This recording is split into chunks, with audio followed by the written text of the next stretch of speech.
Have you seen this guy going viral named Jeffman? Oh my God, I'm obsessed. I want him so bad. Oh my God, yes, totally. So what's up, everybody? Welcome back to the channel. JeffMan316, your pop culture reporter here. My name's on that sign, but the sign says JeffMan316 Live. The live part's where you and I join up right here, usually Sunday nights, 9 p.m. Eastern. We watch along to a movie, talk about pop culture, physical media. But this is the physical media haul usually. But this week, I've got some collectibles, and I'm going to mix things up because I'm going to start with the collectibles. So let's get into that right away. Let's go. So the first thing you're going to see is we went into the hunt. I went into Five Below because a couple of you've been talking about there's more collectibles there. So watch the hunt video if you didn't. There's chapters. So if you don't want to watch the whole thing, go to the chapter for Five Below and you'll see this is one of the things. I went ahead and opened it to get it out of the plastic. I bought this lanyard. It's got this Art the Clown Art Crispy cereal with a little rubber Art the Clown and then the Crispies on the lanyard part. So that's kind of cool. This is the only other keychain item that I like. This was the Michael Myers.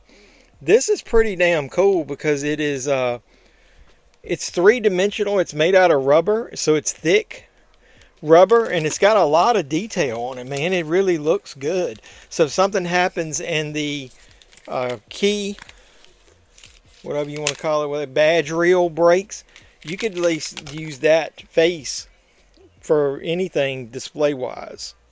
So that was cool. The only other thing I did pick up in Five Below was I went ahead and got this shark brick set. I said it was a poor man's version of Legos. So it's a Bobbling Brick Series shark build set. So would you guys like to see me build that maybe in a short? Put in the comments down below. And speaking of sharks, I told you I was going to get it. I did. I picked up the Peter Benchley novel Jaws, which I've got a version of this that I've read before. This is the Barnes & Noble exclusive. The great fish moved silently through the night water. And it's got red leaf pages, so that's kind of cool. I had a $5 certificate to use because of the movies that I bought recently. So, you know, Jaws is my favorite movie. So we got the Peter Benchley Shark movie, the novel which came out before. It's based on it. Here's to swimming with bow-legged women. Quite a bit different in the novel versus the movie. If you didn't know, or you would like to know more about that, would you like for me to do a video where I could do some comparisons there? I could do that. So there's one other thing. Let me show you. Okay, so if you've been watching the channel, I've been talking about those WWE ballers. I picked up another one of those.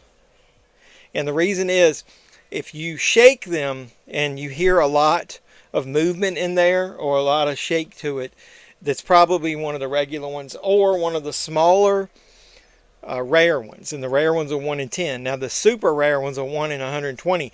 If you go back and watch my last hunt video, at the very end, I might create it and turn it into a short in case you didn't see it.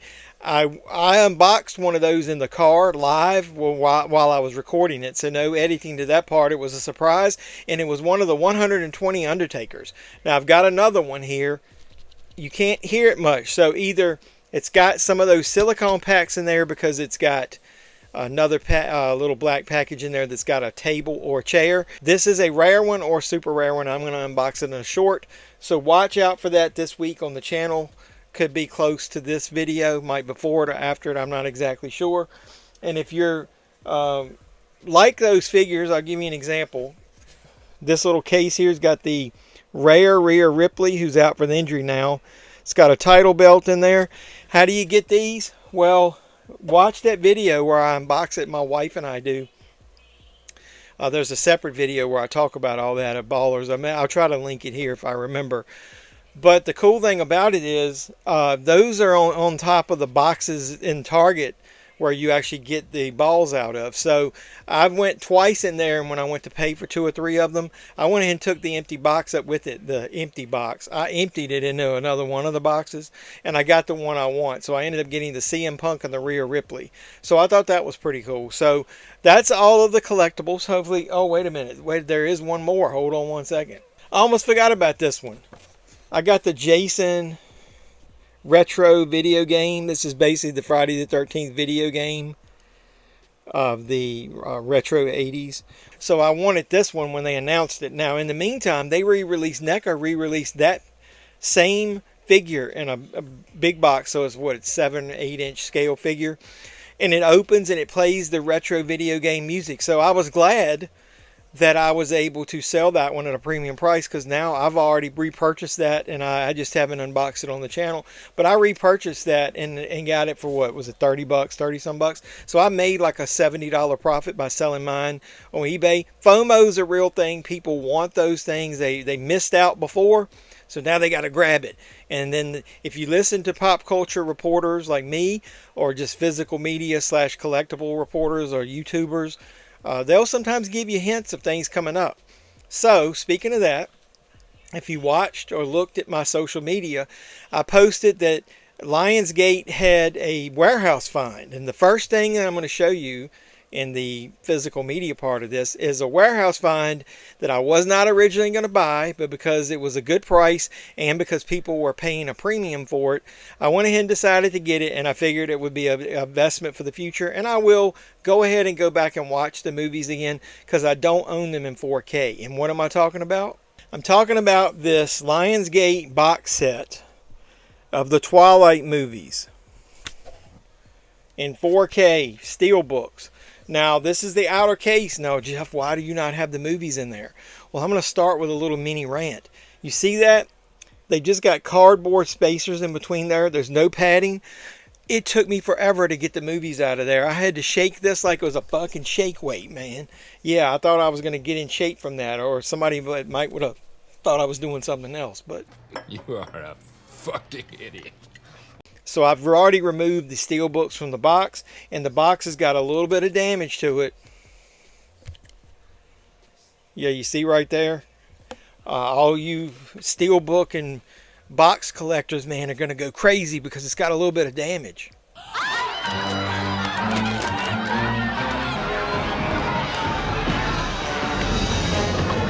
I'm not that worried about it. It was a steal for, was it 5 Steelbooks? And I think it had it for like 99 bucks. It came with a digital code for the 4K collection, and I've got the 5 Steelbooks here, and I'm going to show them to you one at a time. I'm going to do them really quick though. So I'm going to open it up. Here is the first movie. Nice artwork. I'm not taking the discs out.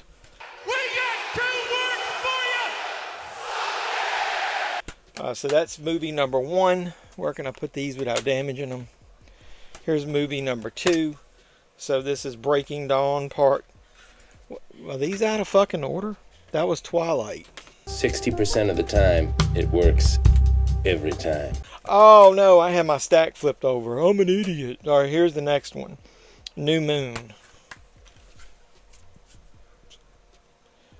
I'm not as huge a fan of that one as I am the other one, the first movie, as far as the artwork. I don't even remember what these movies were called. Eclipse. That might be one of my favorite artworks there. I like the moon in the middle.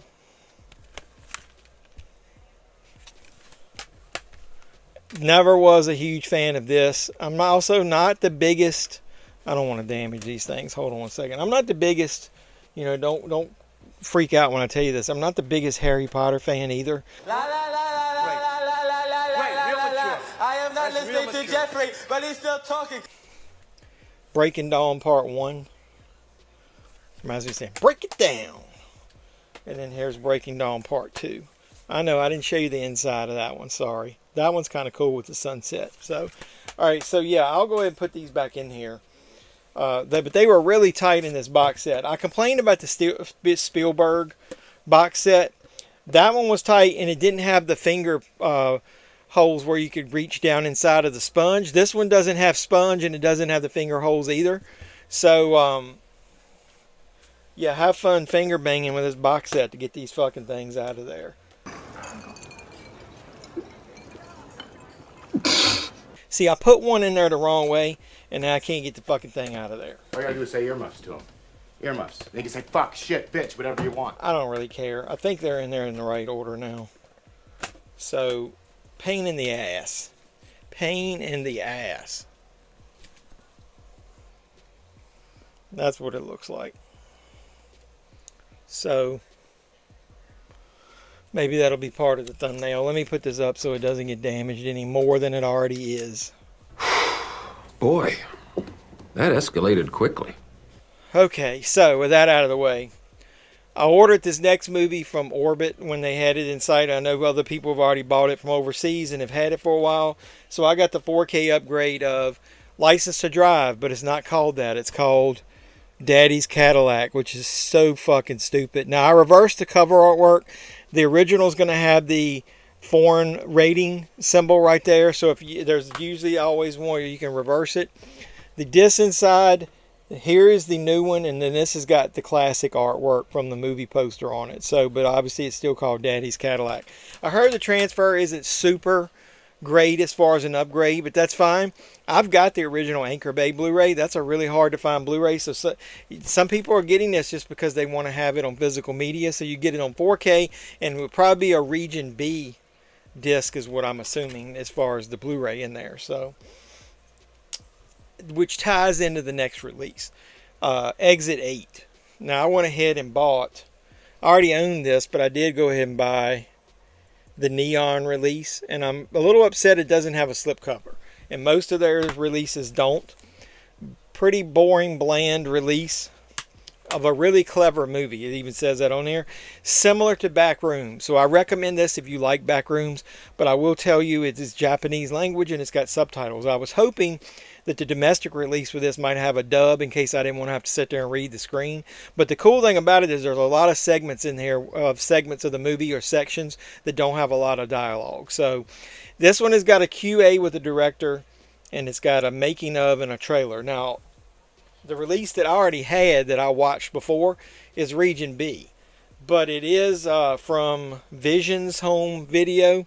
This was your Region B version. Now, I don't like that they've got that on there. You can't get, that's not a sticker. You can't get it off, but it's got a really nice foil slipcover on it that I really love the artwork of the poster. So that's why I was upset. And this release is in a thicker case, kind of like Arrow titles. And it comes with a poster, so it's similar to an Arrow release. It's a poster that's double-sided. Hold on a second, I don't want to rip it. It's thick paper, though. Which, that artwork, I may hang that up somewhere. I love it. Almost like the infinity symbol, if you think about it. Which is apropos to the movie. And then a more boring poster. Exit 8, like I said, I highly recommend it. The subway tunnel reminds me of American Werewolf in London. And then it's got some art cards, which we'll look at. So, they're kind of boring. Just says Exit 8 on that one. They're basically the signs. Information. Do not overlook any anomalies. If you find an anomaly, turn back immediately. If you do not find an anomaly, do not turn back. Go out from exit 8. Security camera in operation. That's basically the rules of the movie. And then I found Exit 8. I'm not taking that out of the little cardboard there. So the cards are a little boring, but basically it's the directions of the movie. So I recommend this movie. Like I said, if you like Backrooms and those type of movies, Cube, that type of stuff, and then watch Exit 8. Highly recommended by JeffMan316. JeffMan316 says, watch it. So, what else we got this week? So, like I said, I went ahead and bought the foreign release. And I bought that. Now, the foreign release, I will tell you, has got behind the scenes on the carpet at Cannes, on the carpet at the Busan Film Festival, UK trailer, Japanese trailer. So a couple different special features on there. So if you really like the movie, then I recommend you get the Region B one.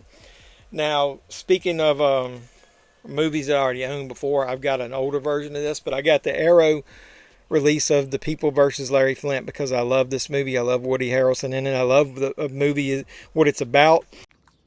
That's nasty. No, not just because it's about porn.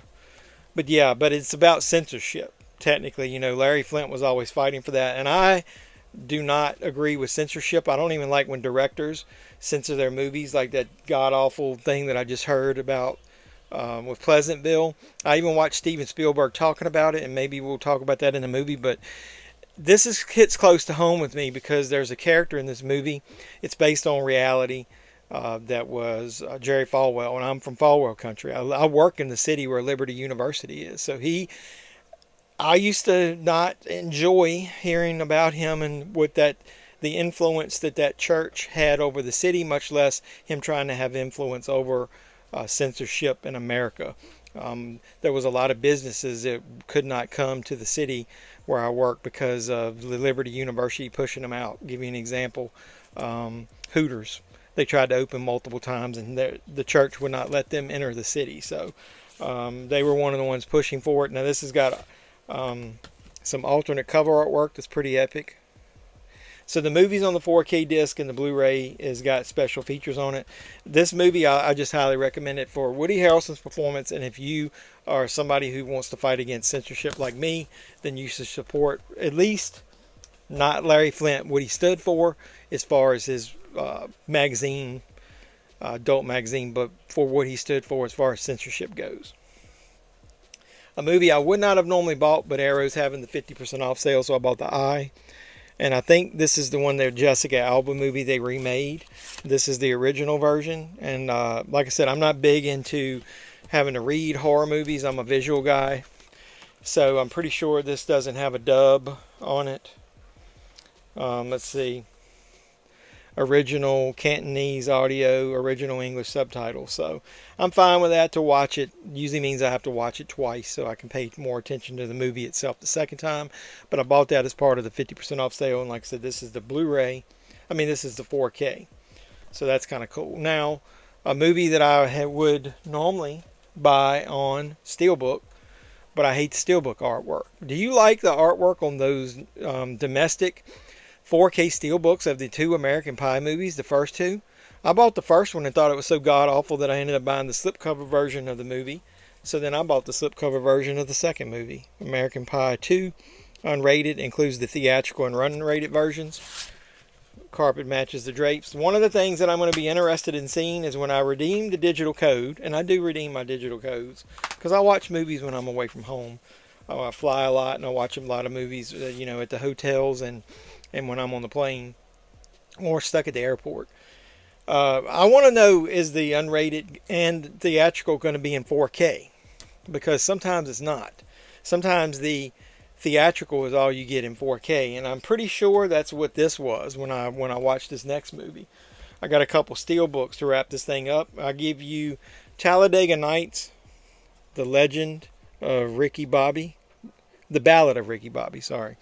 I've already watched this. Man, this is one of those movies that's just classic. One of the last, classic, timeless comedies that came out. Comedy's not the same anymore, but nice looking Steelbook. I love the back, shake and bake. But from what I remember, it only redeemed the theatrical version in 4K, and the unrated version was in just regular high definition. I hate having to watch a movie unrated again after I've watched the rated version in 4K, or on the disc at least. I will tell you this: it says that I'm pretty sure the 4K disc does have theatrical and unrated versions of the film, so I can watch it. So I did watch the unrated on the disc, but when I went to check the digital, I'm pretty sure that it's only the theatrical that's in 4K. So why not make a match? If you can put it on the disc, you can put it on digital. And like I said, I'm a physical media guy first, but digital, there's reasons that I want to watch it. A movie that I bought because of the artwork, and sometimes I'm a collector.